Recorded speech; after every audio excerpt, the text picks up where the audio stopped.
इंदौर के राजा रघुवंशी हत्याकांड में सोनम रघुवंशी की गिरफ्तारी के बाद कई तरह के सवाल उठने लगे हैं। इसे लेकर सोशल मीडिया पर सोनम को लेकर कई तरह की बातें हो रही हैं, जिस पर भोजपुरी गायिका नेहा सिंह राठौर ने अपनी प्रतिक्रिया दी है। उन्होंने कहा कि इस घटना के बाद जिस तरह से औरतों को अपमानित किया जा रहा है वो उनके साथ अन्याय करना है। उन्होंने कहा कि इस तरह की हत्याएं पुरुष और महिला दोनों की हुई हैं, ऐसे में किसी एक को इसके लिए जिम्मेदार ठहराना नहीं चाहिए। नेहा सिंह राठौर ने एक वीडियो शेयर कर इस पूरे मामले पर अपनी बात रखते हुए कहा, संबंध नहीं निभ रहे तो तलाक देकर अलग हो जाइए, हत्या करके जेल मत जाइए। विवाह की व्यवस्था जितनी पुरानी है, विवाहेतर संबंधों और उसके चलते होने वाली हत्याओं का इतिहास भी उतना ही पुराना है। ऐसे में इसके लिए सिर्फ औरतों को अपमानित करना उनके साथ अन्याय होगा। की शादी जबरदस्ती अपनी पसंद के लड़के से करवाने वाले अंकल जी लोग बड़े चिंतित हैं। दहेज के लिए बेटे को इमोशनली ब्लैकमेल करके उसकी प्रेमिका छुड़वाने वाली माताजी लोगों में डर का माहौल है। कई सालों तक प्रेमिका से रिलेशन में रहने के बाद जाति और गोत्र के नाम पर निकल भागने वाले पुरुष भयभीत हैं और बेरोजगार प्रेमी को पापा नहीं मानेंगे का बहाना देकर सरकारी बाबुओं से शादी ब्याह करने वाली महिलाओं में बेचैनी बढ़ती जा रही है। बीते दिनों जिन जघन्य तरीकों से कुछ पुरुषों की हत्याएं हुई हैं, उसके बाद से नैरेटिव गढ़ा जा रहा है कि सभी महिलाएं संभावित साजिशकर्ता और पतियों की हत्यारिन हैं और सभी पुरुष खतरे में हैं। एक घटिया किस्म का नैरेटिव बनाया जा रहा है कि सभी पतियों को अपनी पत्नियों से सावधान रहने की जरूरत है और आपकी पत्नी किसी भी दिन आपकी हत्या करवा सकती है। ये बेहद गंभीर बात पूरे सोशल मीडिया पर मजाक के रूप में फैलाई जा रही है, जिसमें महिलाएं भी बढ़ चढ़कर हिस्सा ले रही हैं। हर तरफ तिरिया चरित्र के नारे लगाए जा रहे हैं और अब जल्दी ही महिलाओं को पुरुषों का जानी दुश्मन घोषित कर दिया जाएगा।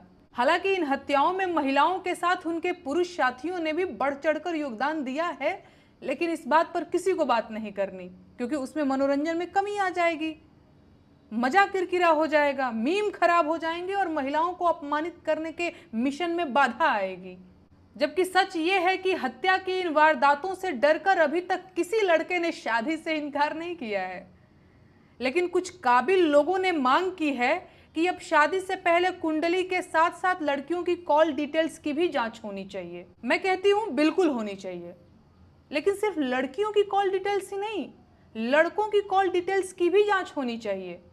ऐसा तो नहीं है कि जीवन साथी की हत्या सिर्फ महिलाओं ने की है। आंकड़े उठाकर देखेंगे तो पुरुषों के हाथ ज्यादा खून से सने मिलेंगे, लेकिन समाज ने इस चीज को इतना नॉर्मलाइज कर दिया है कि ये सब तो होता ही रहता है। चिंता की बात तो ये है कि अब महिलाएं भी इन अपराधों में शामिल पाई जा रही हैं। समाज में विवाहेतर संबंधों के चलते हत्याएं पुरुषों की भी हुई हैं और महिलाओं की भी। ऐसी हत्याओं में सिर्फ औरत या सिर्फ पुरुष को जिम्मेदार बता देना एक बेवकूफाना बात है। कोई पुरुष अगर अपने एक्स्ट्रा मैरिटल अफेयर के चलते अपनी पत्नी की हत्या करता है तो क्या उस अपराध में एक अन्य स्त्री इनडायरेक्ट तरीके से शामिल नहीं है? उसी तरह कोई स्त्री अगर अपने विवाहेतर संबंध के चलते अपने पति की हत्या करती है तो क्या इस अपराध से पुरुष समाज को पूरी तरह से बरी किया जा सकता है? हमारा समाज पुरुष सत्तात्मक और महिला विरोधी समाज है, जो महिलाओं को हमेशा गिल्ट में रखना चाहता है, क्योंकि इससे महिलाओं को डोमिनेट करना आसान हो जाता है। समाज महिलाओं को कंट्रोल में रखना चाहता है, जिसके लिए वो तरह तरह से उनका मोरल डाउन करता रहता है। उसे सवाल पूछने वाली निडर और निर्भीक महिलाएं नहीं पसंद हैं, क्योंकि वो बाकी औरतों को भी अपने जैसा बना सकती हैं, जिसका मतलब तो आप समझ ही रहे हैं। आज सोशल मीडिया पर महिलाओं को कोसने वाले तमाम लोगों की सच्चाई ये है कि अगर उनके कॉल डिटेल्स और इनबॉक्स की जांच कर ली जाए तो शायद ही कोई साफ सुथरा पाया जाएगा। लेकिन अब चूंकि देश में ज्यादातर नौकरियां मोबाइल फोन और सोशल मीडिया अकाउंट्स पुरुषों के हाथ में हैं, तो महिलाओं को मनमाफिक तरीके से अपमानित किया जा रहा है।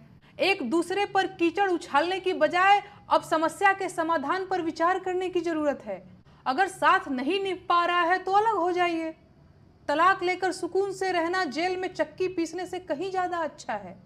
समाज की चिंता मत कीजिए, उसे आपके जीवन में चल रही खटपट की खबर बहुत पहले से है, उसका हाल भी आपसे बेहतर नहीं है। अपनी जिंदगी का सुकून बचाइए, नहीं निभ रही है तो अलग हो जाइए। एक दूसरे को ड्रम, फ्रीज और सूटकेस में भरने से ज़्यादा बेहतर है अलग हो जाइए।